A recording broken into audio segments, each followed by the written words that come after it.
algumas dúvidas aqui com a Natália. Natália, é o seguinte. Você que dá aula de estudo de impacto ambiental, não é? Então, você fala sobre estudo de impacto ambiental, você fala de relatório de impacto ambiental, não é? Dos documentos. E você fala também do PRAD, não é, Natália? Não, até que nessa disciplina agora eu não falo não, mas eu já falei, porque é um outro aspecto, né? Mas o que você quer saber sobre o PRAD? Pode falar. Então, PRAD é um documento difícil de ser feito? Não, não é difícil não, mas exige um certo conhecimento técnico, porque você vai estar, na verdade, recomendando ações, né, para recuperar uma área degradada, né? Então, dependendo do nível de degradação, você tem que conhecer alguma coisa, espécies, né? Para se fazer um PRAD, né, tem um formulário, não é isso? Que está disponível no site do governo, né? Alguns formulários, porque depende de que nível você vai submeter ele, né? Se for a nível federal, estadual ou municipal, né? Cada um tem um órgão regulador. Certo. Então, assim, Natália, eu vou pegar aqui, gente, só os documentos aqui que a gente falou. Eu estou desviando um pouquinho, viu, Natália? Mas é para eles tranquilizar eles.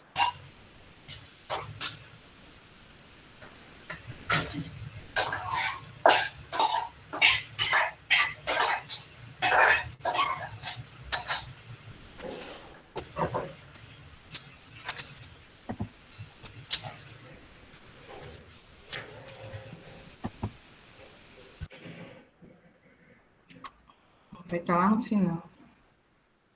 Socorro, se você quiser também, a gente faz o nosso bate-papo aqui e depois a gente marca um outro momento para falar sobre o PRAD, se for o caso. E você quer que eles façam um trabalho sobre isso? Eu já passei para eles o trabalho sobre isso, sabe? Deixa eu só ver aqui, gente, um minutinho. Olha. Natália? Oi. Você acha que demora quanto tempo para fazer um PRAD? Assim, um prazo estimulado, tipo uns 2, 3 meses. Você acha que gasta um prazo muito longo? Não. Depende muito da área. É um PRAD em relação a quê que vocês vão fazer? De uma nascente, de uma área de quê? O meu mesmo eu estou fazendo uma área degradada. Pois é, que tipo de área? É uma APP ou não? Não, é um lago. É de um lago que nós estamos fazendo. Um lago. Uhum. E aí você tem o histórico todo dessa área. As ações que vocês vão propor são ações de recuperação no nível de plantio ou coisas mecânicas, assim? Mas só pensando em nível de plantio, né? Só porque como agora, por causa da pandemia, não tem como a gente ir atrás do povo mesmo, sabe? Para saber se o que aconteceu lá. Isso que tá pegando. Você comentei com a Socorro. Mas eu acho que é tranquilo. Por exemplo, você pode supor, não necessariamente vai ser um documento que vai ser fiel à situação local, mas se o problema lá, por exemplo, foi que a área foi desmatada, né? Para fazer, por exemplo, sei lá, empréstimo de cascalho, né? Que seja. Ou então, esse lago existia alguma coisa antes ou sempre foi um lago artificial? O que é? Ah, esse lago eu acho que eu nem sei da história dele direito. Depois tem como mora aqui em Séries. Mas o problema Mas esse dele lago foi feito. é o lago de Séries, né? É. Ah, não. Então ali é tranquilo. É só vocês. Na verdade, assim, o importante seria fazer um levantamento, saber pelo menos, né, o que existe ali em termos topográficos, porque o grande problema que eu lembro daquele lago lá foi essa questão, né, de ser colocado numa área que está sujeita a processos erosivos. E aí, com isso, vocês poderiam, por exemplo, sugerir plantio de algumas espécies que fossem nativas da região, até para a questão de valorização da região, né? Porque é um lago que, teoricamente, é para ter um efeito também na saúde das pessoas, as pessoas irem lá, né? Visitar, Isso. é uma coisa meio turística, né? Então, vocês poderiam fazer isso. Só que interessante é vocês pegarem, por exemplo, já que vocês não vão ter acesso à área, pegarem uma imagem de satélite da área, né? E Uhum. tentarem supor um pouco da questão topográfica e levantar as áreas que são de maior necessidade de intervenção, e nessas áreas vocês fazerem um prédio isolado, entendeu? Ah, sim. De Entendi. repente fica mais fácil do que fazer como se fosse uma adequação para todo o lago, que aí seria importante vocês conhecerem mesmo as características técnicas do lago em si, né? Ah, tá. Não, então eu entendi. Mas se for só Então, propor espécies, é muito tranquilo, né? Ah, tá. pronto. Aí aqui, Natália, a gente colocou assim, um anexo 1 e 2 para eles seguirem aqui de um site que eu dei para eles, né? Que aqui Sim. tinha termo de Termo de compromisso referência, né? de... Uhum. Termo de referência, que é tipo assim, que orienta É o termo de esse aí. referência para a elaboração do Isso. projeto, tá Isso certo? é federal, Então, aí federal, né? começa... Então é nível IBAMA, né? Uhum. Uhum. Aí aqui, ó, o presente trabalho vai ser no modelo tal, Entendi. do IBAMA, processo... Aí vocês não tem nada disso, né? Não mandou processo, não tem nada, não foi Não. IBAMA, fui eu que inventei isso aí e tal. Então, não precisa isso aí. Identificação do projeto de área degradada do PRAD, o nome do interessado, o responsável técnico é vocês, o número de processo do IBAMA não existe, o auto-infração não existe, o termo de compromisso não existe, né? Mas aí vem aqui, caracterização do imóvel, né? Sim. Documentação fundiária, escritura, não tem nada disso. Nome do imóvel rural, endereço completo. Aí você pode botar, né? O Lago de Ceres, tal, município e tal. Mapa ou croquis do acesso, coloca a imagem do Google Meet, não é isso? Sim, sim. Do Google. Área do imóvel rural em hectares. Como isso aí vai ser difícil de colocar, então pode ficar em aberto também. Pode estimar também com Mas a imagem do satélite, pode fazer um mapinha colocando assim a linha vermelha para isso e a linha amarela para aquilo, a área total do dano, né? Caracterização do dano, né? E outras georreferências. Informações georreferenciadas. Já como a gente não pode ir, não precisa ir, mas vocês já foram para a área e já tiraram as fotos, né? Então, mas não vão saber tirar a latitude e a longitude. Não, então, fica mas para você lá. tira no Google também, lá, no Earth. Dá para tirar. Identificação do responsável. Então, isso aí tudinho é besteirada para fazer. Ok. Aí vem aqui, ó. Orientação da degradação. Identificação da área degradada. Hã? Origem o item 5. Sim, Desculpa. Origem da degradação. Identificação da área degradada ou alterada. Causa da degradação ou alteração. Aí aqui que começa, ó, o item 5. Todos aqueles itens lá é só coisa simples de ser feita. O máximo que puder fazer é uma imagem de satélite. 5. Origem da degradação.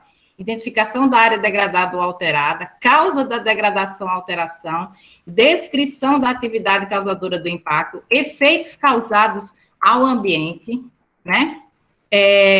Identificação da área degradada ou formada, informação uma área de reserva legal, informação uma área de preservação permanente, causas de degradação, informar a ação que se deu à degradação ambiental, se foi pecuária, se foi agricultura, mineração, mas não é só escrever assim, foi mineração, não, atividade mineradora de origem tal, né, desde tanto, descrição da atividade causadora de impacto, informar o tipo de degradação da alteração ambiental que foi causado, efeitos causados ao ambiente, então, os danos causados, perda da biodiversidade, alteração do corpo hídrico, processo erosivo, assoreamento. Aí, item 6, caracterização regional local, clima, né? Aí vai pesquisa lá, o clima de Ceres, bioma, cerrado, fitofisionomias, aí no caso aí do lago de Ceres. Já estaria perto de uma mata ciliar, né, Natália? Fitofisionomia original, ali, né? Bacia hidrográfica. Original ali uma mata ciliar, né? Ou está muito afastada? No Lago de Ceres. Ela está perto do rio. Ali era uma... Quando ela, originalmente ali, eu penso que era a mata ciliar, né? E logo em seguida, naquele morro, vinha uma mata seca, né? Aí, a época que foi feito o lago, porque acho que já você não acha tinha que aquela vegetação lá parte mais. que tem aquele parte que tem um campo de futebol, ali seria a mata ciliar, não é isso? Sim, sim, sim. Uhum. Aí, subindo o morro, já seria uma mata seca. Sim, mesofítica. Ok. Aí é que a bacia hidrográfica, que é a bacia do Rio das Almas, bacia do Rio Maranhão, vermelha, né, Maranhão, caracterização possíveis dados secundários, o clima, a precipitação, a temperatura, o bioma, né, fitofisionomia já falou, a bacia e a microbacia, e a caracterização da área a ser recuperada. O relevo, falar sobre o relevo, o solo, o subsolo. Você vai falar superficialmente isso aqui, porque a gente não tem condição de falar, certo? De aprofundar nisso aí, né? Nós não estamos indo, né? Não estamos batendo perna por aí, abrindo trincheira, nem fazendo nada disso. Aí eles dizem todos os dados, ó, o relevo, o formato, né, o relevo, então ondulado, com elevações, serras, morros, morrotes. Vocês já viram a parte de geologia, né? Hidrografia, cobertura vegetal, caso julgar necessário o IBAMA por justificação, reverter a informações complementares. Aí, objetivo, que é o quê? Recuperar a área e o resultado final esperado. Os objetivos específicos, né? Exemplos de objetivos específicos: conter o processo erosivo, desassoreamento dos corpos d'água. Está tudo escrito aqui, gente. Implantação. Aí é que vai, né? Como é que você vai recuperar essa área degradada? Aí é que vai. O projeto deverá objetivar a recuperação de área degradada ou alterada como um todo, devendo ser descritas medidas de contenção, de erosão, de reparo do solo, da área inteira, não apenas na cova do plantio, de revegetação de área degradada ou alterada, incluindo espécies rasteiras, arbustivas e arbóreas, medidas de manutenção e monitoramento, informar o prazo para a implantação do projeto. Tudo está descrito aqui, gente. É o anexo 1, está tudo descrito aqui, ó. Certo? Não é algo muito complexo, não. Já tem até as palavras, os textos para ser colocado aqui. Mas a gente pode tirar mais dúvidas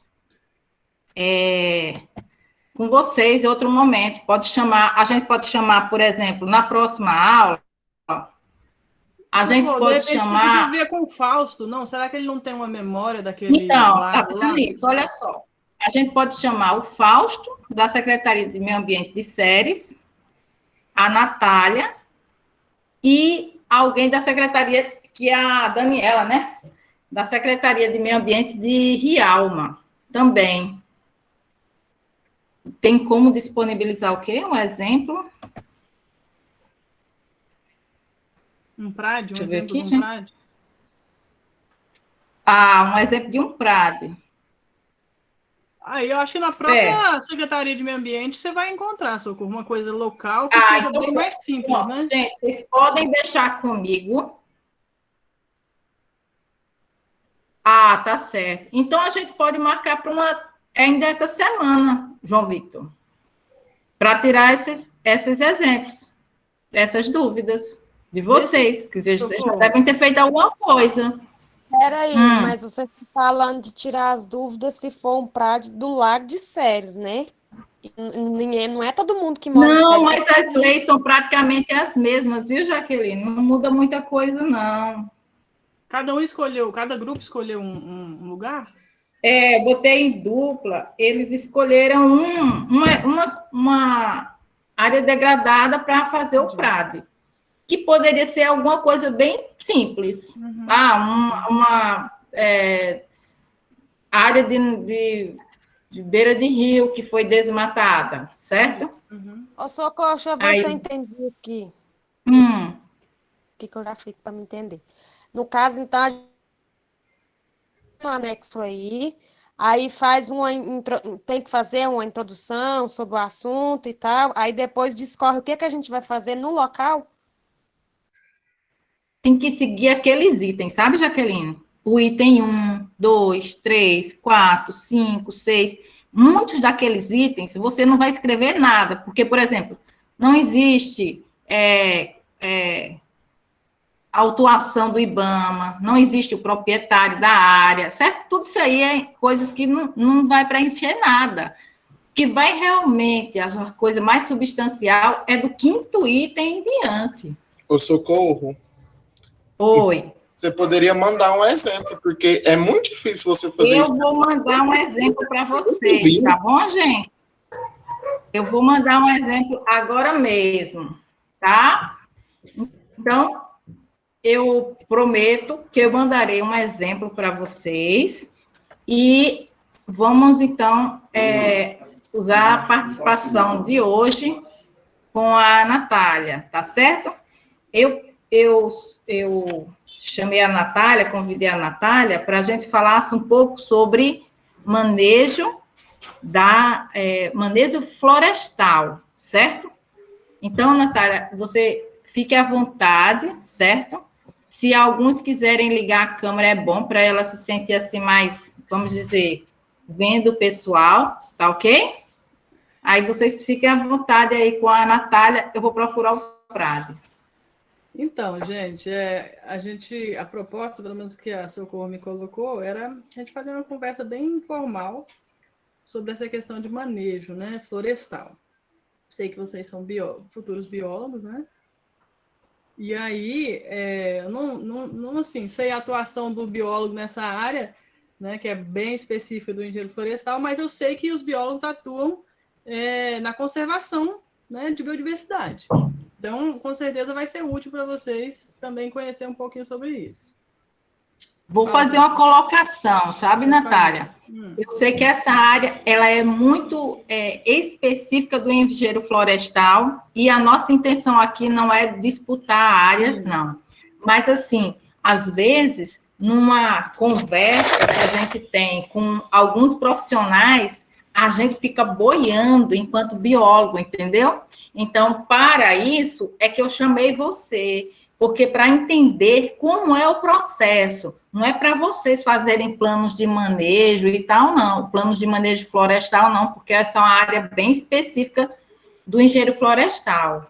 Mas é por isso, Socorro, que eu resolvi, na minha perspectiva aqui, focar na questão de florestas naturais, porque, como eu vou mostrar para vocês, existe o plano de manejo, né, para florestas naturais e florestas plantadas. Então, quando a gente fala de florestas plantadas e, mais precisamente, produção madeireira, é que a gente limita muito o campo para um engenheiro florestal. Mas quando a gente fala de florestas nativas, produção, manejo florestal não madeireiro e outras coisas, isso já não tem tanto sentido. Então, eu acredito que, como biólogo, vocês podem contribuir muito, né, na questão de conservação da biodiversidade. Então, para facilitar o nosso... eu não me perder, né? Eu fiz um esqueminha aqui, eu vou disponibilizar para vocês. E aí, gente, vocês fiquem à vontade. Se tiverem dúvida, porque como eu vou ficar com a tela preenchida com o slide aqui, aí se vocês tiverem dúvida, vocês podem falar, tá? Podem ficar à vontade. Vou fazer uma coisa bem simples, viu, gente? Vocês até me desculpem, porque depois, quando eu fui ver o que a Socorro tinha proposto, eu cheguei a me assustar. Porque era muita coisa, né? Então, vocês estão vendo aí minha tela? Sim. Tá vendo aqui, manejo florestal, né? Tá vendo aqui, né? Então, deixa eu apresentar aqui. Então, olha só, gente. O manejo florestal, quando a gente fala nesse sentido, é óbvio que a gente remete a florestas, né?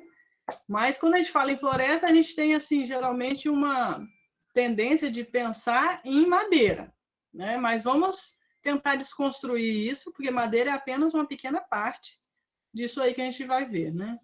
Então, gente, o que é o manejo florestal? Essa palavra manejo, né? Ela nada mais traz do que o conceito de você utilizar, né? Você manusear a floresta de uma forma que seja racional. Racional em que sentido? Né? No sentido de sustentabilidade, né? De você utilizar o recurso e manter ele ao longo das gerações para que elas possam utilizar também. Porque não é nada racional você fazer um desmatamento, né? Que, na verdade, é o contrário do manejo florestal, né?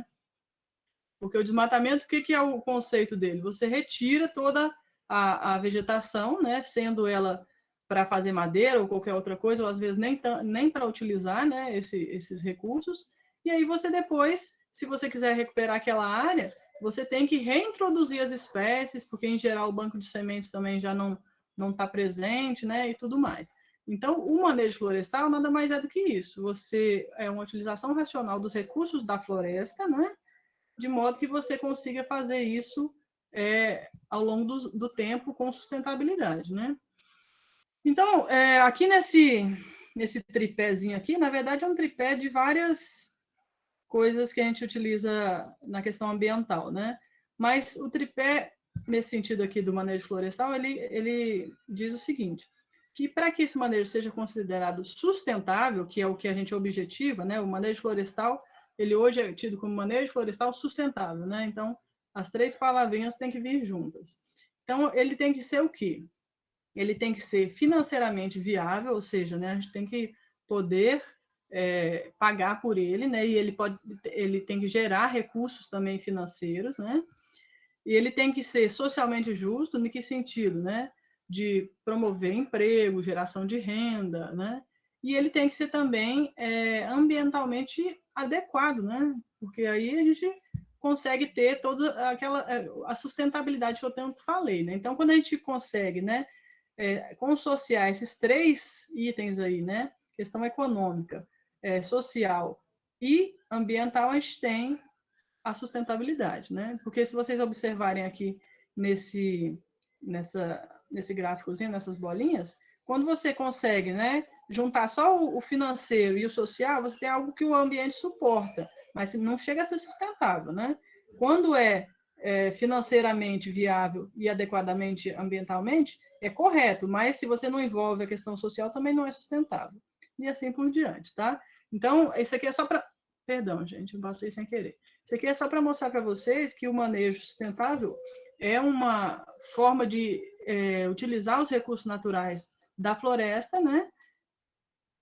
Permitindo ganhos econômicos, né? E geração de renda e emprego, e ainda mantendo o recurso natural para que a gente possa utilizar sempre. Então, o que a gente utiliza para fazer o manejo florestal de uma forma geral, gente?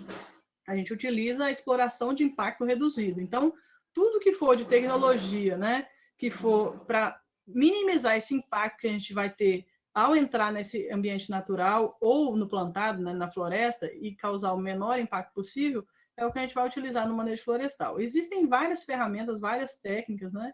Mas a gente não vai, eu não vou me adentrar muito agora, se vocês quiserem no futuro a gente pode fazer isso, porque precisa de um embasamento conceitual maior, né? Então, olha só, gente. Primeiro, vamos fazer umas classificações aqui, umas divisões, né? Até então, todo mundo está entendendo, né, gente? Acho que vocês até sabem disso, né? Não preciso... eu acho que estou batendo no molhado, né? Chovendo no molhado. Mas vamos pensar aqui no manejo florestal como atividade, né? Então, a gente tem duas coisas. Esse manejo florestal pode acontecer em florestas públicas ou em florestas privadas. Alguém quer me dar um exemplo aí de uma floresta pública? Ninguém? Amazônia, não é a floresta amazônica? A floresta da Tijuca, lá no Rio de Janeiro. A floresta amazônica, Isa, como bioma, tem vários lugares dele que são florestas públicas, que são as conhecidas unidades de conservação, né? Então, na Amazônia, que você tem razão, tem a maior quantidade de unidades de conservação, especialmente essas que eu vou comentar com vocês, que são exploráveis, né? Então, tá lá. A floresta da Tijuca, no Rio, né? Eu não estou lembrada qual é o tipo de unidade de conservação da floresta da Tijuca. Eu acho que é um parque nacional, né? Aí Parque Nacional já É não Floresta entra... Nacional lá, é Flona. É Flona? Não, se for Flona, É. então entra na questão de passível de manejo florestal. Eu vou chegar na questão das unidades de conservação, viu, gente? O Jardim só pra gente Botânico poder... também entra, Natália? Não, jardins botânicos, eles, na verdade, são uma classificação que nem existe no SNUC, né? Mas eles, com certeza, eles estão classificados em algum item de uso que não é explorável, né? Que você tem que fazer o uso só indireto, por exemplo, visitação, né? Pesquisa, alguma coisa nesse sentido, né? Mas eu vou chegar em unidade de conservação, porque a gente precisa entender um pouquinho mais sobre elas. Mas, assim, gente, as florestas públicas são aquelas em que o domínio ele é público, seja federal, estadual ou municipal, né?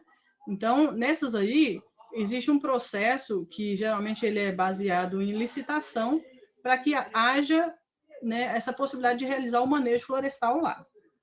Agora, em florestas privadas, né, o manejo florestal ele é passível de ser feito desde que não haja problemas, por exemplo, eu tenho uma fazenda, né? E na minha fazenda eu tenho as minhas APPs, que são essas áreas de preservação permanente, que a gente sabe que não podem ser exploradas, né? Nessas áreas eu não posso fazer manejo. Mas, em contraposição, na minha reserva legal, que é aquele percentual que cada propriedade rural tem que ter, eu já posso fazer um manejo florestal, né? A gente vai chegar lá, mas tudo isso depende de quê? De autorização, né? Eu não posso simplesmente sair e falar, eu estou fazendo manejo e pronto. Tanto nas públicas, que exige um processo, né, público, como licitação, quanto nas privadas, que você precisa fazer o plano de manejo e submeter ele ao órgão gestor, né, seja ele local, estadual ou federal, todas elas precisam seguir um rito, né? Não é simplesmente chegar e fazer. Então, continuemos. Além delas serem, né, o domínio delas poder ser público ou privado, a gente tem também outro tipo de manejo. A gente pode fazer manejo em florestas naturais, né? Por exemplo, né, a região amazônica, né, o próprio cerrado, né?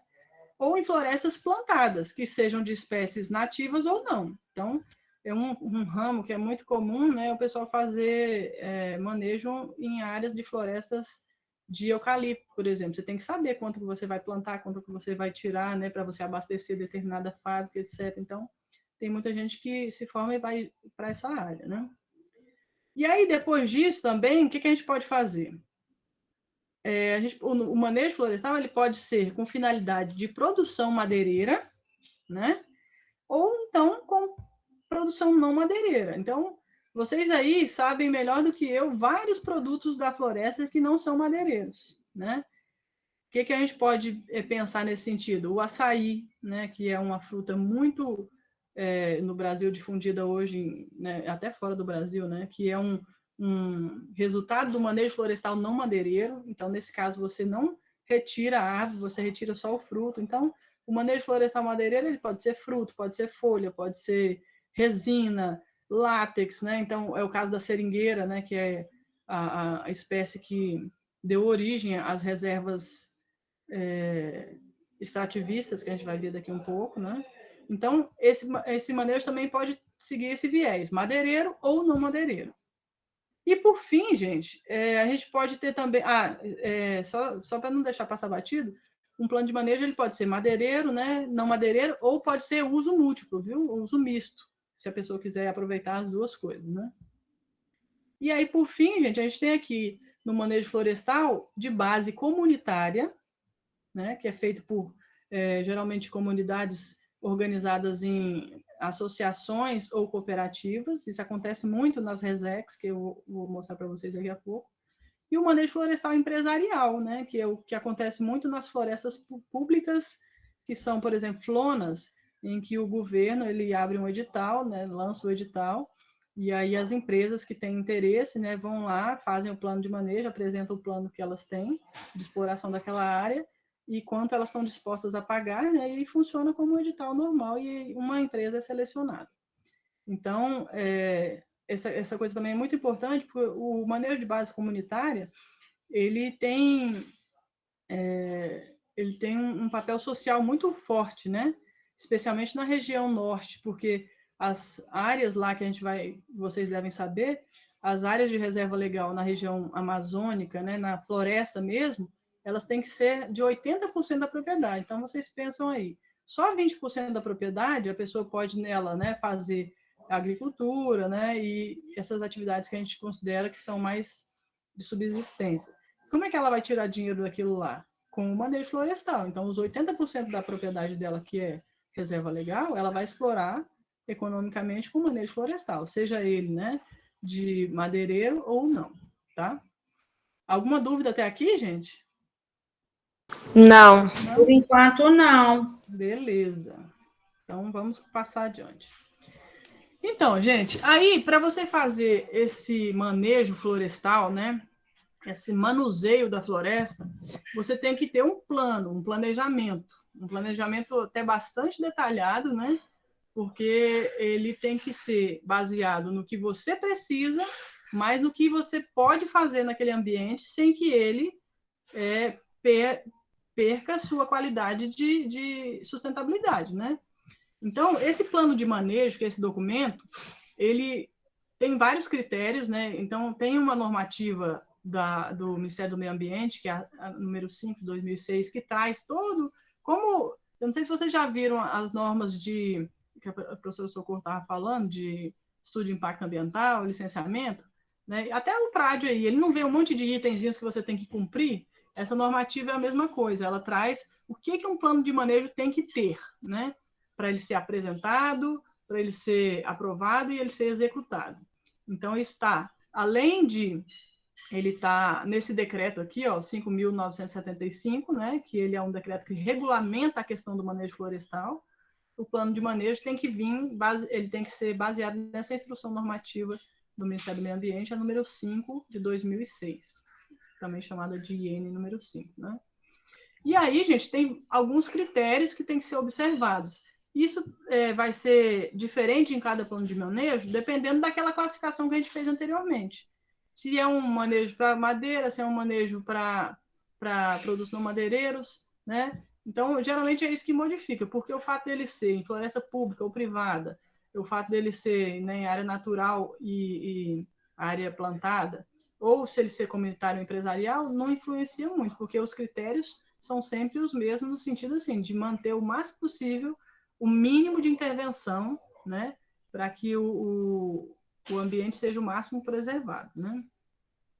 Então, esse documento também, gente, né, esse documento técnico, ele é feito por um engenheiro florestal, nesse caso, né, mas ele não quer dizer que ele faça isso sozinho também, pode ser que ele seja necessário ele fazer uma identificação da área, e para isso ele vai precisar dos dotes aí do biólogo, né, por exemplo, identificando quais as espécies animais, né, da fauna e tudo mais. Então, esse documento, ele é feito, né, nesse sentido, né, quem assina é o engenheiro florestal, mas nada impede que outras pessoas ajudem a construí-lo, né?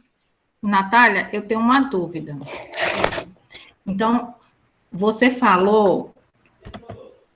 Ai, olha, gente, o Fausto, da Secretaria do Meio Ambiente, já está agora aqui conosco, viu? Mas depois ele tira as dúvidas da gente. Olha só, eu tenho uma dúvida seguinte. Esse manejo florestal sustentável, né? Que você falou que poderia ser ou uma retirada de madeira. Ai, ó, o Fausto está até de máscara, está na secretaria, Fausto? Eu não estou vendo a cara de vocês agora que estou... Liga o microfone, Fausto. Está me ouvindo agora? Agora sim. Bem-vindo, obrigado por ter vindo. Eu que agradeço. Estou aqui trabalhando até agora. Com uma coincidência, eu estou mexendo com os práticos aqui da cidade. Ah, que bom. Então tá. Eu vou continuar aqui, viu, com a minha pergunta aqui para a Natália. Então, o plano de manejo florestal, você poderia trabalhar com questão madeireira ou extrativista, né, Natália? Isso, o extrativista entra no não madeireiro, né? Produtos não madeireiros, tá. Tipo então, látex, então, frutos. Látex, seringueira, castanheira do Pará. Resinas, frutos em geral. Resinas tipo... Você sabe, por exemplo... do pau rosa, né? Açaí, certo? Isso, tudo isso. Do cerrado, né? Tem muitas frutas do cerrado. Poderia... E agora, olha só, a minha dúvida é a seguinte. Um ano aí, quando a gente podia viajar, eu fui para um magnífico congresso, que foi aquele do Semana de Biologia da USP. Eu lembro.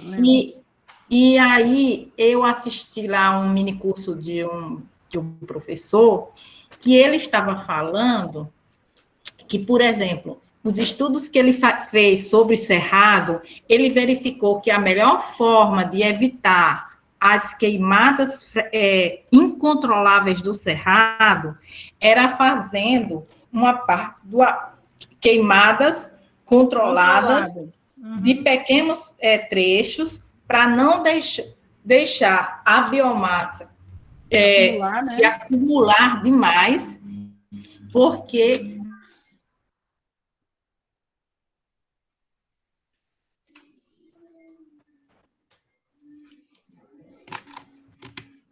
fogo... Ai, que droga, perdi a conexão. Não, agora deu. O meu tá travando. Não, eu fiquei um tempão sem ouvir vocês. Ligar a câmera. Vocês estão me ouvindo? Agora sim.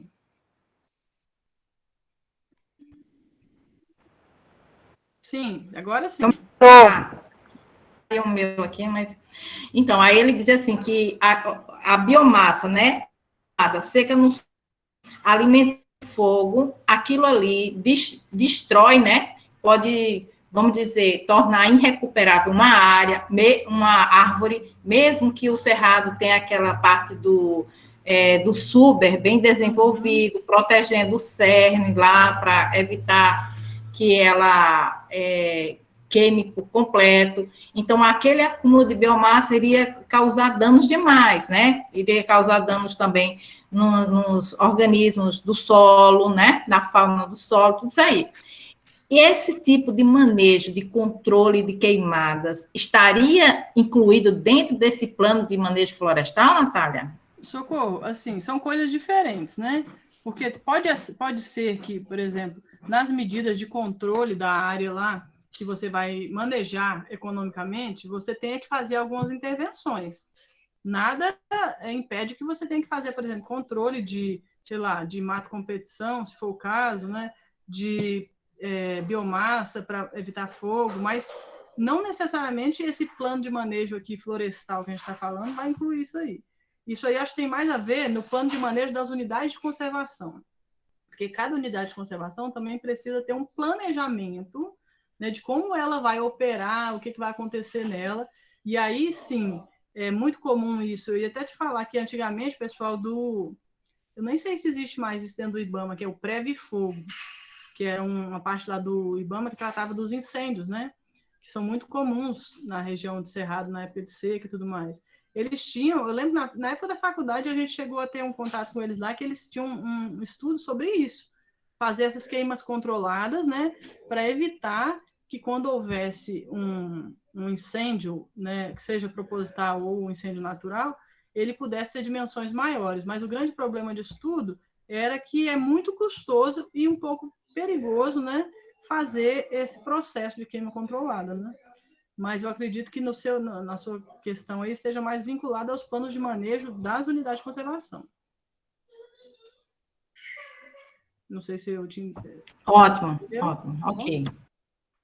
Porque assim, o plano de manejo, esse nome, né, ele vai ser utilizado também lá na unidade de conservação, mas é totalmente diferente disso aqui. É um planejamento também de como você vai operar aquela unidade, o que você precisa fazer, né, como é que ela vai receber, quantas pessoas ela vai receber por ano, quais vão ser as áreas prioritárias de conservação, se é isso, se é aquilo. Então, tudo baseado na lei que define as unidades de conservação. Eu vou até falar um pouquinho dela aqui na frente, porque eu sei que ninguém é obrigado a saber disso, né? Então, olha só, gente, eu nem sei onde eu estava tratando mais, mas de toda forma é o seguinte, o plano de manejo é esse documento técnico que vai nortear a exploração dessa área florestal, seja para fins madeireiros ou não. Eu acho que isso aí é o que vocês têm que tirar disso tudo, tá? Agora, gente, como é que a gente começa um plano de manejo, né? É lógico, né? Você tem que conhecer a área que você vai explorar, né? Então, a primeira coisa, né, eu creio que uma das primeiras coisas é fazer um inventário florestal. O que é um inventário florestal? É como se fosse um levantamento, né, do que existe naquela área. Em termos de floresta, é lógico que a gente está trabalhando com isso, né? Então, é preciso conhecer, né, que espécies existem ali, qual a quantidade de cada espécie, como aquelas espécies crescem, qual que é o incremento anual daquelas espécies, quando é que elas vão ter, por exemplo, a planta vai estar no ponto ótimo de corte. Então, para fazer isso aí, é matemática danada. Eu sempre algumas pessoas me perguntavam, por que engenharia florestal é engenharia, né, que só trata de meio ambiente? Aí que está a parte da matemática, né, a parte de cálculo e tudo mais, a parte dos inventários, né? Porque você tem que fazer uma série de coleta de dados que vão te fornecer várias equações, que você vai fazer várias modelagens para você entender como é que aquele ambiente funciona para você tirar o melhor dele, né? Com menor impacto. Então, geralmente começa como? A gente faz um inventário amostral, né? Então, você vai lá, seleciona algumas, faz parcelas, né? Parcelas de estudo naquela área e seleciona ao acaso ou sistematizado, depende muito do tipo de processo, né? Que você vai conhecer pelo menos uma amostra do que representa toda aquela área. Isso vai servir principalmente para você entender se aquela área vai ser economicamente viável ou não, porque pode ser que você não tenha ali as espécies que o mercado demanda. Vamos pensar em termos de madeira, né? Então, ali não vai ter as espécies que o mercado demanda. Então, economicamente, não vai ser viável nesse sentido. Então, esse primeiro momento, você faz esse inventário, né, esse levantamento das espécies da amostra, né, da floresta. E aí, em seguida, caso seja viável economicamente de acordo com essa amostra inicial, é feito o inventário 100% da área, que a gente também chama de censo, né? O que é isso, gente? Você vai pegar, vamos supor que eu tenha aí, sei lá, 100 hectares, né? Vou pegar e vou levantar aqueles 100 hectares. As espécies, geralmente, a gente coloca uma quantidade lá de espécies acima, sei lá, de 30 centímetros, 40 centímetros de diâmetro, né? E acima dali vai ter que levantar todas e mapear tudo isso, porque essa base, né, do inventário é que vai me possibilitar planejar o quanto eu vou extrair de madeira de cada talhão, que é cada divisão que eu vou fazer, né, ao longo do meu manejo florestal, do meu ciclo. Né? E só para, eu não sei se eu já falei, eu acredito que não, mas naquela instrução normativa, e em outras que a gente tem também, que normatizam a questão do manejo, em geral, vem um ciclo de manejo bem engessado, que são 35 anos. Então, a pessoa recebe aquela área, por exemplo, como concessão florestal, né? Eu ganhei aquela licitação e vou explorar aquela área, vou ter o direito de explorar aquela área por 35 anos. Geralmente, esse é de 35 a 40 anos é o limite, né? E aí eu vou dividir aquela área de forma que eu possa, a cada ano, explorar um pedaço dela. Tanto que, ao chegar ao final dos 35 anos, né, aquela primeira área que eu explorei no ano 1, ela já vai ter condições de estar como estava antes, né? Com os indivíduos que eu retirei, deram lugar aos indivíduos que estavam menores e eles agora podem ser explorados novamente. Essa é a ideia do manejo florestal, né? Então, vocês entenderam esse inventário? É o levantamento de tudo que tem na área em termos florestais. É lógico que se você for, o seu objetivo for madeireiro, você vai dar uma ênfase à questão da madeira. Então, vai fazer aquelas análises dendrométricas, né? Medir volume, altura, para você estimar quanto de madeira você tem ali. Agora, se o objetivo for outro, que não madeireira, aí você vai orientar o seu inventário para esse objetivo, que seja produção de, por exemplo, sei lá, de frutos de açaí, então eu vou ter que saber quantos açaizeiro tem, né? Qual é a estimativa de volume de produção de cada, em média, dos pés, fazer meu cálculo lá, né? Acho que eu não sei se ficou claro, mas esse manejo madeireiro, gente, ele é feito de forma seletiva. Então, essa mesma instrução normativa que trata, que estabelece 35 anos como ciclo, ela estabelece também que o máximo que pode se retirar de cada hectare por ano são, 30 metros cúbicos, se eu não me engano. Então, você imagina uma árvore de, sei lá, vamos pegar aqui um cedrinho, né? Que tem, sei lá, vamos exagerar, né? 1 metro de diâmetro, né? Se ela tiver 15 metros de aproveitamento, mais ou menos cilíndrico, você já tem metade da sua possibilidade ali, porque você só pode tirar, no máximo, 30 metros cúbicos por hectare, né, gente, por ano. É lógico que essas pessoas exploram, sei lá, mais de 1.000 hectares, né? Então, geralmente são áreas grandes, por isso que é economicamente viável, né? Que você pode estar explorando ali anualmente cada uma daqueles talhões, ele vai te gerar uma renda anual, ainda vai possibilitar que você faça isso de forma parcelada e você tenha, no final das contas, retirado a madeira, né? E possibilitado que a floresta se mantivesse produtiva, né? Aí, gente, voltando aqui para a questão das unidades de conservação, que são um dos grandes focos do manejo florestal sustentável, madeireiro e não madeireiro no Brasil, né? Muitos de vocês aí já viram falar na Resex de Mamirauá, ela aparece muito não, não é Resex, não, perdão. Mamirauá é Reserva de Desenvolvimento Sustentável. É uma unidade de conservação que tem na Amazônia, que ela é povoada por populações tradicionais e que ela tem um plano de manejo de uso de não madeireiros que envolve muito essa questão que a Socorro falou, extração de óleos essenciais, né, de substâncias que são utilizadas na produção de cosméticos, né? Então, eu lembro que quem fazia muita propaganda dessa Mamirauá lá era a Natura, né? Que ela diz que utiliza esses produtos provenientes de manejo florestal sustentável, né, dos povos amazônicos, nos seus produtos. Até um marketing verde também, né, mas eles têm esse contato com esse contato comercial que eu falo, né? Então, o pessoal da Reserva de Desenvolvimento Sustentável extrai esses produtos e vende para várias pessoas, inclusive para essa empresa de cosmético que a gente conhece tanto, que é a Natura, né? Então, o que é essa Reserva de Desenvolvimento Sustentável, gente? Vocês conhecem várias unidades de conservação, tenho certeza. Vocês tiveram a oportunidade, Socorro, de ir em alguma com os meninos, alguma federal dessa que a gente ia antes, tipo Chapada, alguma coisa assim? Gente, na nossa vida acadêmica, a gente chegou aí lá para... A gente foi para a Serra de Jaraguá, não? Parque Estadual Serra de Jaraguá, eu fui com vocês, não sei se foi com esse pessoal aí. Foi com a gente, sim, Natália. Foi, né? Foi, né? Vocês foram na Chapada dos Veadeiros, não? Não, a Socorro nunca quis levar. Infelizmente, as condições mudaram muito, né, Socorro? Como é que é a outra? A de Pirenópolis, a gente foi, gente? Pirineu, foi, mas eu não fui, porque eu tava com a garganta infeccionada. Parque Estadual da Serra dos Pirineus, vocês foram, né? Vocês foram, gente? A turma de vocês? A turma, sim, eu não. Beleza, olha aí, tá vendo? Então tá bom, eu já tenho uma experiência. A turma foi. Foi, né? Então, olha só, gente, esse SNUC que eu coloquei aí, que é essa Lei 9.985 de 2000, ele estabelece o Sistema Nacional de Unidade de Conservação. Esse Sistema Nacional, ele tem toda uma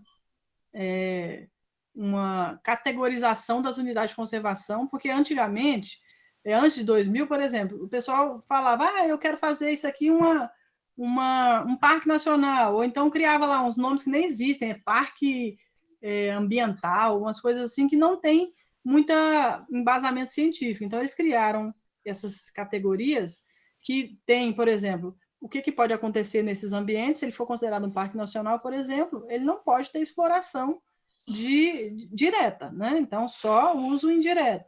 Então, essas categorizações, elas foram criadas por essa lei aí, né, de 2000. E elas são, nesse caso aqui, federal, mas elas valem para todos os entes federativos, né? Então, por exemplo, a nível estadual aqui em Goiás, eu tenho um sistema estadual de unidade de conservação, que é muito parecido com esse sistema federal, que ele é baseado nele, mas que tem as particularidades do estado, né? E aí o correto também seria que os municípios criassem, né, os sistemas municipais de unidade de conservação, para também manter todo esse padrão das categorias. O que a gente vê, por exemplo, em Séries tem, o Faustinho vai me dizer melhor, ele chama Parque Ambiental, Fausto? Acho que é Parque Ambiental, né? Aquele que tem lá no finalzinho. Mas esse Parque Ambiental daqui, ele não é uma unidade de conservação. Sim, é um parque como se fosse uma coisa educação ambiental aqui. Isso, de educação ambiental, né? Então, é nesse sentido que eu estou falando, que quando os municípios criam, ou deveriam criar as unidades, né?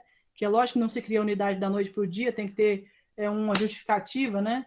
E tem que ser uma justificativa que seja, né, ambientalmente importante e para a sociedade também, ele também vai se basear nesse SNUC, só que a nível municipal, né? E vai ser uma lei municipal. Então, olha só, gente, o que são unidades de conservação? Estou falando, né, mas tem um conceito. Na verdade, assim, são espaços que são territoriais, né, que podem ser tanto em águas e quanto em terra, né, que eles são protegidos. O espaço territorial e seus recursos são protegidos por lei, né? Então, isso aí traz um caráter de conservação, né, desse ambiente. E ele é um espaço público, né, e que tem as suas restrições, algumas podem ser visitadas, outras não, mas, em geral, eles têm essa finalidade de manter a biodiversidade, né, e recursos naturais a nível público, no sentido de que o governo, né, estadual, federal ou municipal é encarregado de cuidar desses lugares para que eles atinjam os objetivos específicos de cada um, né? No caso de vocês tiveram a oportunidade de visitar 2 unidades do tipo, né, parque, que é a unidade que está aqui dentro dessa categoria aqui, ó, proteção integral, né? Que, ou seja, nesse lugar a gente só pode fazer uso indireto dos recursos naturais. Então, geralmente os parques, né, federais ou estaduais ou municipais que são unidade de conservação, a gente pode fazer visitação, né, pode ter questão educativa, geralmente, infelizmente aqui em Goiás, o único parque que eu já fui que tinha que é estadual, né, que tinha um centro de visitante muito tímidozinho e que faz o trabalho de educação ambiental recebendo as pessoas, é o Parque Estadual da Serra de Caldas. Eu não conheço o outro, né? A gente tem que ter essa estrutura para que o parque tenha realmente, ele alcance esses objetivos que são propostos, né? Infelizmente, esse é o único que eu conheço estadual. Então, para quem teve a oportunidade de já ir, por exemplo, numa Chapada dos Veadeiros, Parque Estadual da Chapada dos Veadeiros, ou então Parque Estadual das Emas, né? Aí sim, eles têm uma estrutura melhor, né, para recepcionar as pessoas e fazer o trabalho de educação ambiental, que é um dos objetivos do Parque, né, Nacional, né? Então, olha só, gente. Então, essas unidades de conservação são esses ambientes protegidos por lei, né? E eles... Eita, ferro, meu horário aqui tá meio doido, gente. Calma aí, é porque daqui a um pouco tem que fazer menino dormir ali. Então, o que acontece? Essa proteção integral, né, ela abrange... Eu vou passar logo para cá, ó, que dá para a gente ver melhor. Então, a gente tem, dentro do SNUC, tem 12 categorias, né, distintas, sendo que uma parte delas é classificada como proteção integral, ou seja, essas unidades desse tipo aqui, ó, por exemplo, estação ecológica, né, reserva biológica, parque nacional, que é o que a gente está falando. E aqui, gente, vocês extrapolem para tudo que for em outros níveis, estadual, municipal, tá? O monumento natural e o refúgio da vida silvestre, eles são de proteção integral, ou seja, a gente não pode explorá-los de forma direta, né? Agora, esses aqui, ó, esses aqui que são de uso sustentável, que é essa outra categoria, em especial esses que eu pus um xizinho aqui, ó, né? Floresta Nacional, Reserva Extrativista e a Reserva de Desenvolvimento Sustentável, eles sim são o grande alvo dos planos de manejo sustentável. Então, se vocês observarem, eu tenho um mapinha ali, depois eu vou colocar para vocês, das RESEX, né, das reservas extrativistas, grande parte, ou quase a totalidade delas, está na região amazônica, né? Pará, Rondônia, né? Grande parte do que a gente tem. As florestas nacionais, que são um pouco mais espalhadas pelo Brasil todo, né? Mas as RESEX e as reservas de fauna, né, que são um conceito mais recente, elas estão nessa região amazônica justamente por quê? Porque elas têm essa questão de permitir as populações tradicionais que possam usufruir da floresta, né? Porque eu não sei se vocês têm conhecimento do processo de, não digo exploração da Amazônia, mas o processo de colonização, digamos assim, da Amazônia, né? Ele não foi pensado para o pessoal que já existia lá, seja eles indígenas ou não, viu, gente? Que os povos tradicionais não são só os indígenas, né? Então, por muito tempo, essas populações tradicionais, elas foram ignoradas desse processo, né? E aí, sim, quando deu-se toda aquela questão do Chico Mendes, né? Que começou com a questão da luta pela terra, né? Terra para a extração de seringueira, e que ele foi assassinado e tudo mais, aí sim que começou um movimento mais forte nessa questão de criação de áreas para as populações tradicionais, né? Especialmente as reservas extrativistas, que foram criadas com esse intuito mais de exploração da seringueira. Então, quando a gente fala em florestas públicas e manejo florestal, a gente está falando principalmente desses 3 itens aqui, ó. Essas outras aqui, gente, a área de proteção ambiental, vocês conhecem, né? É a famosa APA, que muita gente confunde com APP, né? Que, na verdade, não tem nada a ver. É uma área que pode envolver qualquer tipo de uso. Geralmente tem cidades dentro de APAs, né? Brasília mesmo está dentro de uma APA, né? E que não tem, assim, a questão é que é uma área que tem que ser preservada, né? Tem algumas restrições, mas não é uma coisa assim como a gente imagina, né? Então, essas outras aqui, ó, são também unidades de conservação, todas elas de uso sustentável, com uma pequena exceção aqui para a reserva particular do patrimônio natural, que é a única que pode ser feita em áreas privadas, né? Então, se eu tenho uma área privada, minha fazenda, eu quero fazer uma RPPN, eu posso. Se vocês forem em alguma RPPN, lá em Pirinópolis tem várias, né? Tem a Vaga Fogo, eu não sei se o próprio IPEC está dentro de uma RPPN, mas é um único tipo de unidade de conservação que pode ser feita em área privada, né? E, na verdade, ela não pode ser utilizada, né? Então, ela deveria estar aqui, mas ela está aqui. Natália, alguns alunos já estão saindo, porque ele tem uma aula logo em seguida, certo? Mas está gravando. Você pode falar que a gente está escutando aqui. Eu vou continuar, não vai demorar muito, não. E aí, o que acontece? Eu também não tenho um tempo muito ilimitado, porque daqui a pouco eu tenho que fazer os meninos dormirem, tá? E a gente continua gravando, não tem problema não, tá bom? Se tiverem dúvida, gente, perguntem, já que vocês têm que sair, podem perguntar, podem ficar à vontade, tá? E aí, gente, aquilo que eu falei sobre as florestas públicas, né? Que a gente está comentando aí, que são principalmente as unidades de conservação. Então, essas unidades de conservação que podem ser exploradas, né, de forma direta, elas são, muitas vezes, concedidas através desse sistema que eu comentei com vocês, que é uma modalidade de gestão de floresta pública, né? Que tem uma lei que rege tudo certinho, né? Tanto e vale para nível estadual, federal e municipal, de forma que abre-se um processo licitatório, né? E aí uma pessoa jurídica, seja ela uma cooperativa, uma associação ou uma empresa, ela tem direito de concorrer, né? Para manejar essa área que o governo está cedendo, né? Por esse período que eu falei que, em geral, é 35 anos. E aí ela vai pagar, né? Lógico, para o governo para fazer essa exploração, e vai ter, óbvio, os lucros dela. Então, a concessão, a maior parte de madeira legal que é extraída no Brasil hoje, na região amazônica, é através de processos de manejo florestal sustentável em áreas de concessão florestal. Eu trouxe esse link aqui, ó, não vai dar tempo da gente olhar, mas se vocês quiserem depois, eu passo para o Socorro essa apresentação, vocês entram lá, no Serviço Florestal Brasileiro. Lá tem explicando quais são as áreas de concessão, né? Tem várias concessões em andamento no Brasil, vocês podem entrar e observar quem são as empresas e o que elas estão explorando. Para efeito de pesquisa é interessante, tá? Aí, gente, chega num ponto que a Socorro tinha comentado comigo, né, que é a questão do Código Florestal. É óbvio que não dá para falar sobre o Código Florestal em 10, 20 minutos, às vezes nem em 2 aulas, né? Mas, assim, o que eu quero deixar sobre a questão do Código Florestal? O Código Florestal, que na verdade é essa lei, né, que rege a vegetação brasileira, não só florestas, né? A gente fala florestal porque está acostumado, mas ela rege toda a vegetação brasileira.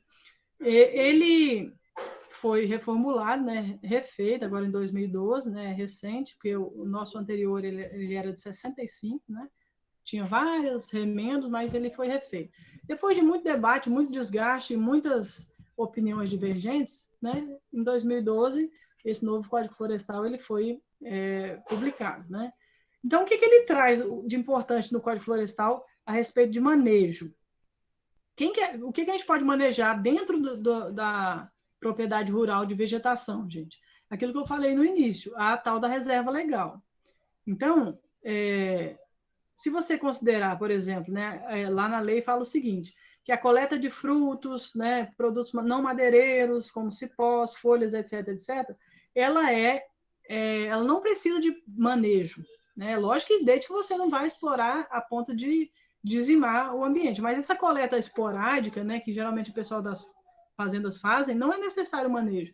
E também não é necessário manejo para o plano de manejo, né, para exploração eventual, sem propósito comercial, de madeira, até 20 metros cúbicos por ano, na área toda, viu, gente? Não é 20 metros cúbicos por hectare, não. Então, na área toda. Então, isso possibilita, por exemplo, esse novo código, né, que um proprietário rural, que, sei lá, cai uma árvore lá, ele quer tirar uma árvore para fazer uma estaca, que seja, ele pode fazer isso sem necessariamente ficar com medo de ser multado ou ser penalizado, desde que, é lógico, né, esteja dentro desse limite que eu estou comentando com vocês.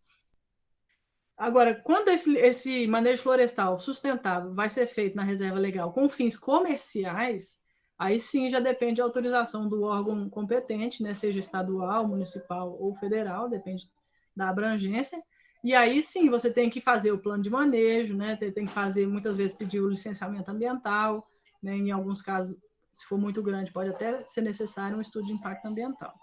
Então, nessas áreas privadas, né, o que eu quero chegar é isso, nas áreas privadas, a gente também tem essa oportunidade de fazer o manejo florestal sustentável, né? Gente, eu acho que não preciso, mas eu vou colocar aqui rapidamente, né, esses termos que a gente fala, né, porque a Socorro disse que era para eu pincelar aqui o Código Florestal, mas assim, acho que vocês sabem claramente a diferença entre áreas de reserva legal, né, e de área de preservação permanente. Tem alguma dúvida sobre isso, gente? Não, né? Então, olha só. E essa questão de área rural consolidada e módulo rural, vocês sabem também? Que essa questão, esses dois últimos... O módulo rural foi falado numa aula anterior. Sim, sim.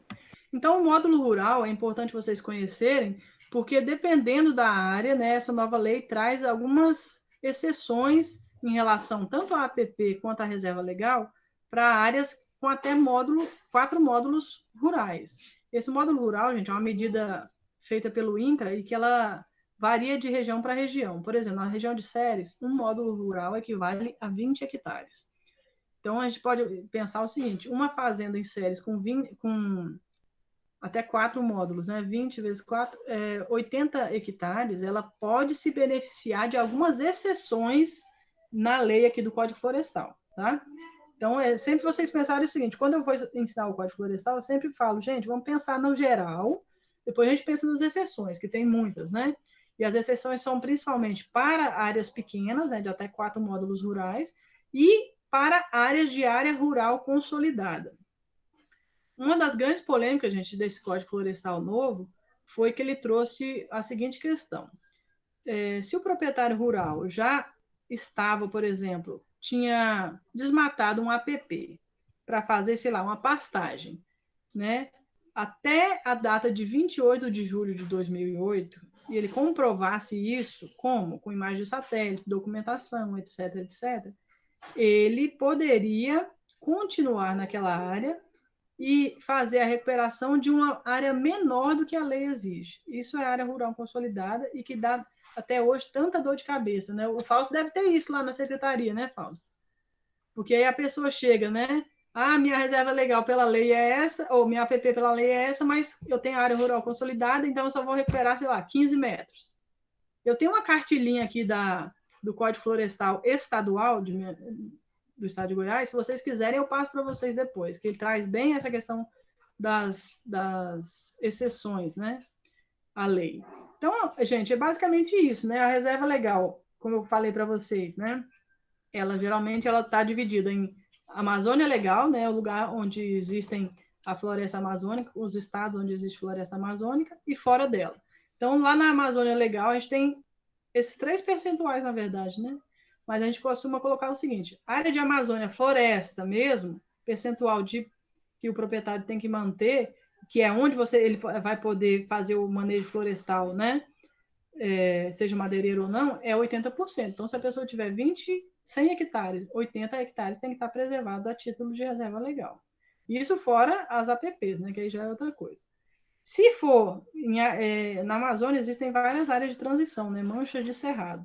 Se for nessas áreas de transição, Cerrado-Amazônia, a reserva cai de 80 para 35. Então, o bioma já é cerrado, mas está dentro da Amazônia legal. Então, por isso que é 35.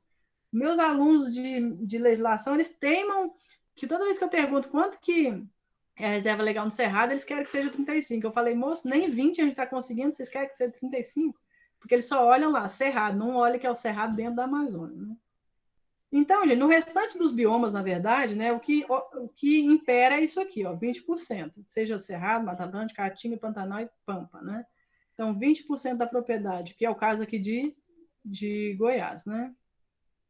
Então, nesses 20% aqui em Goiás, gente, se a pessoa tiver espécies madeireiras, como aqui na região de Ceres, o nosso cerrado é um cerrado rico de espécies, né, de floresta seca, a pessoa tiver uma área nativa, assim, tá ainda preservada, ela quiser fazer o manejo florestal dessa área, ela pode.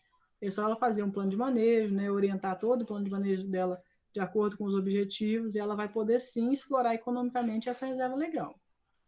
E as áreas de preservação permanentes que não podem ser exploradas, né, gente? Apesar de que nessa nova lei tem uma coisinha ou outra que permite ser feita, diferente da lei anterior, essas áreas que são de APP, que são necessariamente para conservação de solo e água, elas não podem ser mexidas, né? Por exemplo, nascente, 50 metros de raio não pode ser mexido de jeito nenhum. Mata ciliar, dependendo da largura do rio, né? A gente tem várias faixas de mata ciliar, né? Eu tenho uma pergunta, Natália e o Fausto. Essa questão de APP, né? De área de preservação permanente, em beira de rio, em áreas que são urbanas, como é que faz? E assim, a área urbana, a área rural hoje vai ser urbana amanhã. Como é que faz essa questão assim de como é que funciona? Socorro, pelo menos em teoria, o que vale para a área rural vale para a área urbana, né? Então, se um rio ele tem, sei lá, como é o meu caso aí de Ceres, nesse trecho que passa aí dentro de Ceres, né? Vamos supor que ele tem até 50 metros de largura, né? De margem a margem. Ele tem que ter, no mínimo, 50 metros de cada lado de área de preservação permanente, né? Então, pode ser que ela esteja desmatada? Sim, pode, mas ela ainda é área de preservação permanente e no futuro próximo ela tem que entrar num processo de recuperação, né? Porque o fato do rio estar na cidade ou não impede dele sofrer com assoreamento, com erosão, etc, etc. Então, o objetivo da APP é manutenção desses recursos. Quando a gente não tem ela, a gente não tem a manutenção desse recurso, né? Agora, o Fausto vai poder explicar melhor como é que funciona isso na prática, né, Fausto? Fala aí, Fausto. Então, aqui quando a área rural, como ela vai ser urbana um dia, a área rural a gente vê, no caso, por exemplo, se tem um desmatamento, ocorreu um desmatamento, mesmo que seja um módulo fiscal, que tem todo aquele, né, a lei, ele ampara a lei de ter, dependendo da largura do rio, 5 metros de APP. Só que a pessoa vai lá e derruba tudo, né? Ele não comprovou, ele sempre vem aqui quando tem a fiscalização, falando assim, não, isso tem muitos anos que aconteceu, mas hoje em dia tem as ferramentas que é muito fácil a gente observar que não é do jeito que ele pensa que é, né? Então, a gente vai verificar se ele derrubou, por exemplo, derrubou essa semana. Então, a gente obriga ele a ter o plano de recuperação de área degradada com a margem maior. Não, a gente não utiliza mais o módulo fiscal, por exemplo. Isso tem uma orientação do Ministério Público. Se ele desmatou até tudo depois de 2008, então ele vai recuperar, dependendo da largura do rio, da nascente, os 50 metros mais os 30 metros do curso hídrico. 50 metros de nascente e 30 metros do curso hídrico. Aí ele vai questionar, mas isso não pode mais. Ele teve a opção de não derrubar mais. Derrubou, então ele vai ter que completar tudo. Aí o Ministério Público entra no meio, a Polícia Civil entra, abre um inquérito contra o proprietário rural como crime ambiental, então ele, de qualquer jeito, ele vai ter que fazer, né? Então, muitas pessoas, igual essa semana chegou um documento aqui, Ceres, ele é descentralizado para licença de limpeza de pastagem sem rendimento lenhoso. Quando tem o rendimento lenhoso, é Goiânia, é o estado que libera a licença para fazer a extração de madeira. Então, essa semana chegou aqui em Ceres uma limpeza de pastagem sem rendimento lenhoso. Então, a gente foi observar, pela imagem satélite, ele vai derrubar uma mata, né? Então, eu acredito que o proprietário ele agiu de má fé mesmo, para tentar pensar que a gente não consegue identificar uma imagem satélite para identificar o que é pastagem, o que é uma mata. Ela é uma mata seca, está no topo de morro, ainda a gente desconfia que seja um APP de topo de morro. Então, ele vai ter que refazer e a gente vai indeferir esse processo para ele dar andamento na licença de desmatamento em Goiânia, né? Então, quando se tem aqui, é rural, aí fez um loteamento onde que era uma área rural e hoje vai se tornar um meio urbano, zona urbana. Então, quando se tem isso, a gente obriga todo o loteamento, ele é obrigado, pela lei, a ter áreas verdes e áreas públicas. E a lei do Código Estadual, Florestal Estadual, ele informa que a reserva legal, ela pode ser transferida como área verde, porque quando é urbano, não existe reserva legal, então é área verde. Quando não se tem, a gente escolhe a melhor área para ele estar recuperando aquela área, né? Então, existe área verde, APP, que é diferente, que as funções são diferentes, então ele tem que apresentar o plano de recuperação de área degradada dessas áreas verdes. E se no loteamento tem APP, então o que vale para nós é o maior, é a faixa maior. Aqui dentro do córrego, aqui na cidade, no córrego Água Limpa, ou então no Rio das Almas, dependendo, 100 metros de APP, então ele vai respeitar os 100 metros de APP. Então, a gente não leva em consideração a questão do modo fiscal. Então, ele recupera a maior parte, a faixa maior de APP. Então, ele tem que apresentar o plano de recuperação de área degradada. E dentro desse plano, tem que prever tudo, né? Chega plano aqui na secretaria, que eu acredito que os profissionais ou eles não conseguem fazer, ou então eles pensam que a gente vai aceitar de qualquer jeito. E a gente não vai aceitar de qualquer jeito. Porque dentro da área verde, que é diferente, os planos são diferentes para determinadas situações. Por exemplo, o plano de recuperação de área verde, ele tem que contemplar as calçadas sustentáveis, levando em consideração a lei de mobilidade urbana, para cadeirante, para idoso, então ele tem que contemplar isso. O cercamento da área, né? E muitas pessoas falam assim, a gente vai fazer a cerca com 8 fios de arame, usar o arame farpado. Não, porque uma área verde é uma área de refúgio. Se a gente colocar muitos fios de arame, um animal de médio e grande porte, ele não vai conseguir entrar dentro da área verde. E uma das funções da área verde é dar esse abrigo para esses animais e tornar um corredor até a APP. Então, quando tem esse loteamento, eles têm que apresentar o PRAD. Então, ano passado, a gente aprovou 3 PRADs de situações diferentes, né?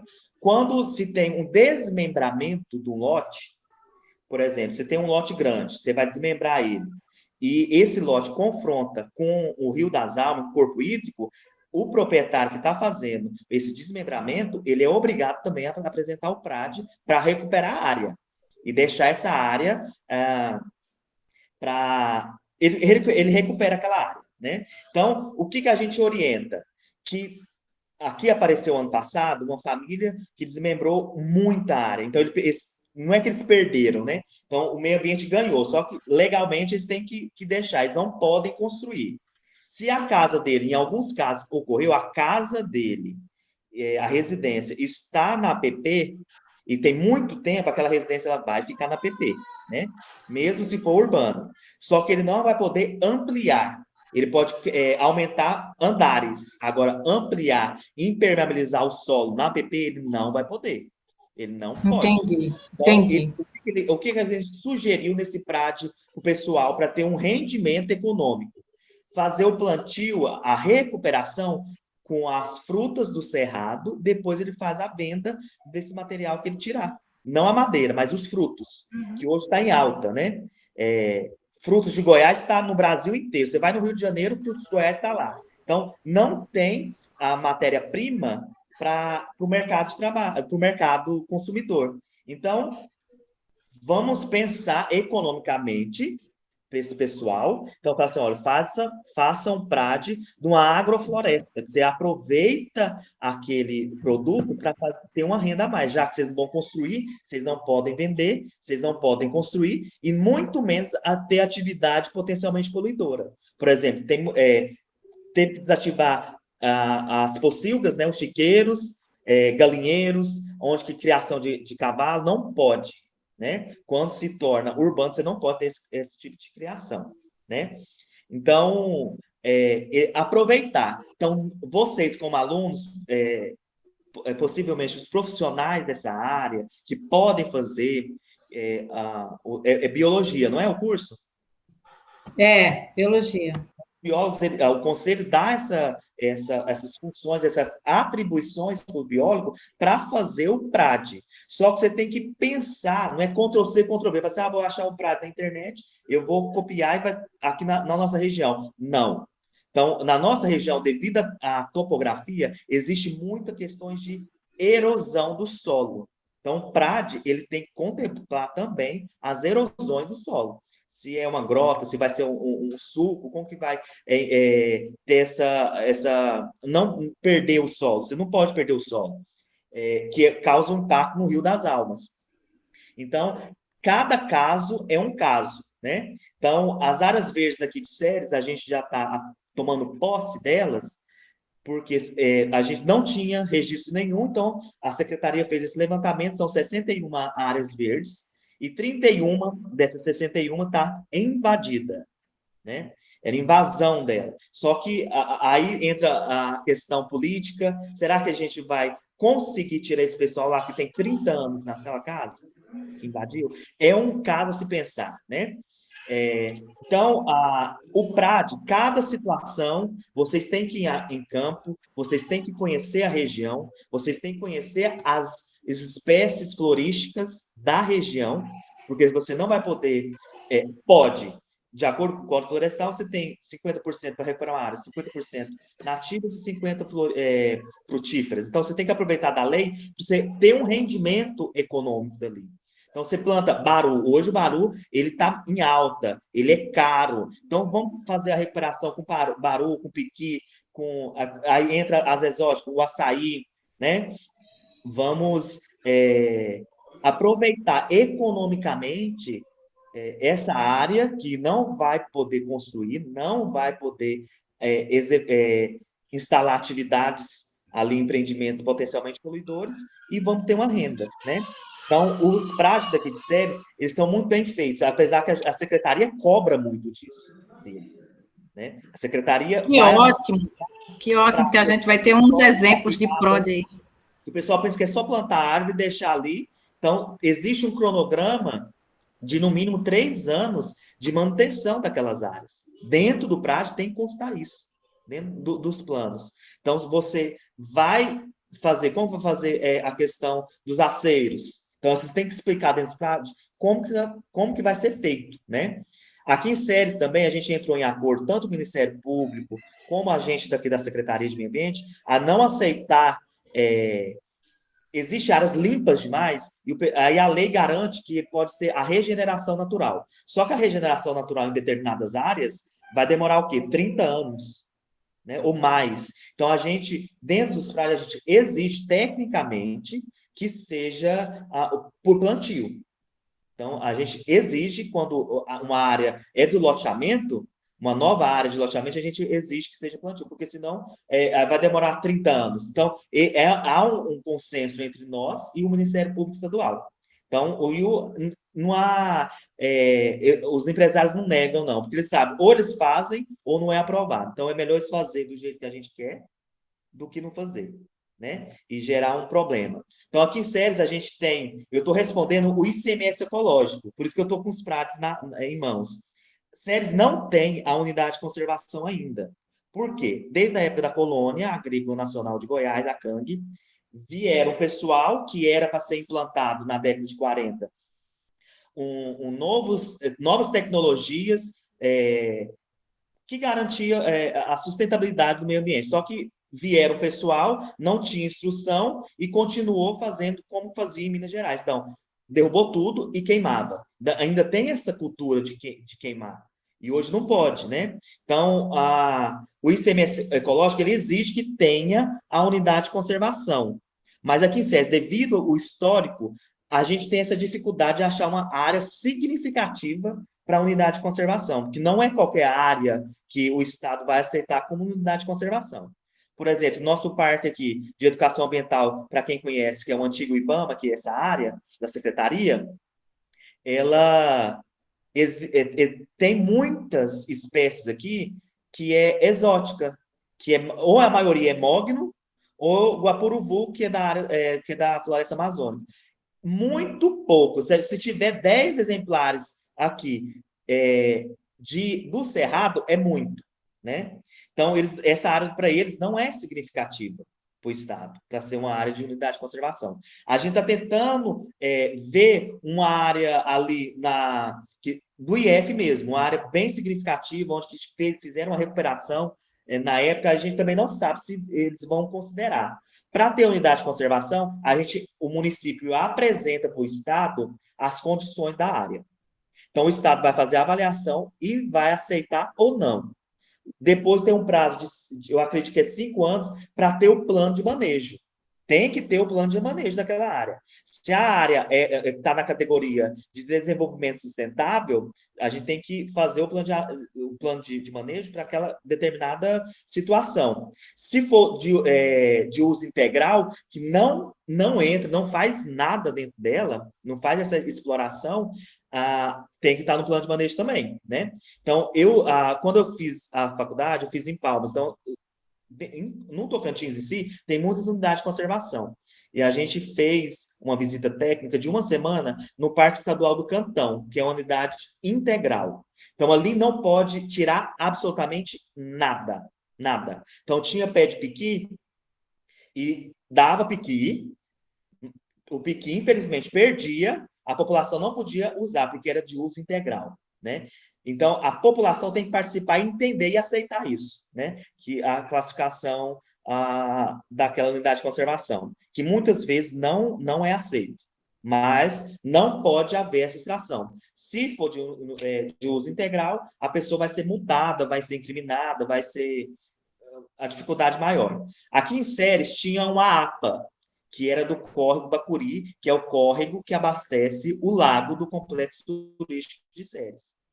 Só que em 2013 fizeram uma lei de drenagem urbana. E no último artigo dessa drenagem urbana, cancelou a nossa APA daqui de Ceres. Então, assim, foi um absurdo, né? Que uma lei que não tinha nada a ver com a outra. Então, eles utilizaram essa manobra para cancelar uma área de proteção ambiental daqui de Ceres, que ela tinha sido sugerida em 2001, né? Então, ela foi cancelada. É questão econômica, que dentro dessa APA ia ter restrições de atividade, que não podia fazer tudo que queria, então houve um interesse, né? Então, não teve como revogar, o Ministério Público recorreu, fez tudo, porque era o último artigo de uma drenagem urbana que é fazer bueiro, aí do nada, o último artigo era para cancelar e foi revogada essa área. E que é um absurdo. Até hoje, assim, na época ainda existe alguns vereadores, eu jogo na cara deles mesmo. Assim, como vocês fazem isso? Como vocês aprovaram uma coisa dessa? Um absurdo desse, né? E a gente tem que cobrar. Você, como estudante, tem que cobrar. Na minha época, eu cobrava muito, né? A gente renovou nessa visita técnica que a gente fez na unidade de conservação, a gente sugeriu a renovação do plano de manejo. Então, a gente fez o estudo desse plano, né? A gente caracterizou novamente, fez o diagnóstico daquele plano. A gente propôs programas, que dentro do plano tem que ter programa, né? Novos programas que vai inserir a sociedade, a comunidade acadêmica, científica, para dentro daquela unidade de conservação. Então, os nossos PRADs, aí agora voltando para os PRADs, dentro dos PRADs, aqui de Ceres, é muito questionado isso também, porque a gente exige a participação do proprietário no mínimo na educação ambiental, né? Quando ele for fazer um plantio, fazer um convite das escolas e seguir o que foi proposto, né? E a gente tem que prestar muita atenção às espécies que estão ali, né? Por exemplo, ano passado tinha uma proposta de recuperação de uma área que colocou fixo, né? Uma espécie fixo. O fixo é essa que não é nem daqui na nossa região, é aquela que tem na avenida, nos canteiros centrais daqui de Ceres, que a raiz, que muita gente sabe, que a raiz entra dentro do cano, vai percorrendo, vai buscando água e quebra tudo. Então, esse tipo de espécie não é viável, né? Mas existe uma parente dela, que é a gameleira, que é da nossa região, que ela é ótima para a questão de erosão, que a raiz dela consegue manter o solo para a questão da erosão. Fausto. Por isso que existe, a gente precisa estudar mais, a gente precisa discutir para aplicar melhor os PRADs na nossa região. Então, a região de Ceres, questão de fauna, de flora, aliás, questão de solo e da flora, é diferente a recuperação dela da região de Rianápolis. Então, o solo é diferente, a fitofisionomia das árvores são totalmente diferentes daqui. Então, por isso que a gente não pode ser Ctrl-C e Ctrl-V, né? Não achar um PRAD na internet e tentar executar. Por exemplo, vocês vão achar PRAD da região da Mata Atlântica que não vai servir para nós, na recuperação aqui para a gente, né? Então, precisamos adequar, né? Levar em consideração a declividade do terreno, levar em consideração se tem vossoroca, qual tipo de erosão ali, qual tipo de espécie melhor adequada para aquela determinada área, fazer o levantamento, né, florístico, fazer quais espécies que tem aqui na nossa região. Que não existe livros que vai passar, as espécies aqui é tal. Então, a gente tem que fazer o levantamento, porque as espécies para recuperação de determinadas áreas, elas têm que ser só da região mesmo, né? A depender do processo administrativo que a pessoa, o proprietário, está tendo, né? Então, a depender, então, tem que ser só da região. Aqui na nossa região existia muito jatobá, né? Os antigos que vieram falavam assim, nossa, aqui era jatobá, tinha barriguda. Então, a nossa floresta aqui é a de mata seca, é uma floresta grande, né? Alta, diferente do cerrado extenso, né? Sentido restrito, que são árvores pequenas, arbustivas, retorcidas, e a diferença da nossa região, né? Então, eu acredito que seja só isso mesmo.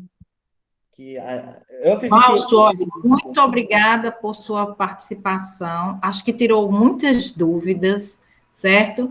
Eu queria saber de você se você poderia tirar algumas dúvidas dos alunos. Eu queria convidar você para a próxima aula, que é na quarta-feira da semana que vem, que aí a gente vai pegar um pouquinho sobre legislação ambiental. Você é uma pessoa excelente para falar sobre isso.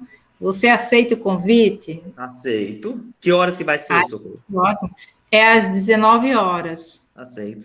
É Sim. só 1 hora de aula, sabe? Nesse esquema que a gente está fazendo. Aí, como fica gravado, não tem importância, não.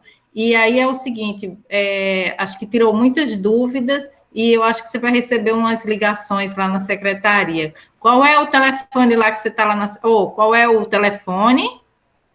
Certo. Lá da secretaria? Da secretaria é 3307-3327. Pode ligar. De 8 às 11, de 1 às 5 da tarde. De 8 às 11 e até a meia-noite, né? Porque você está... Eu estou aqui até agora. Ei, aí a tarde começa aqui, de 14 horas? De 13 às 5 da tarde. Tá certo. Tá bom, então muito obrigada, viu, Fausto? De nada, um abração aí para você. Obrigado. Tá. Tchau. Tchau. Gente, então eu quero agradecer também a presença da professora Natália e a gente encerra nossa aula por hoje.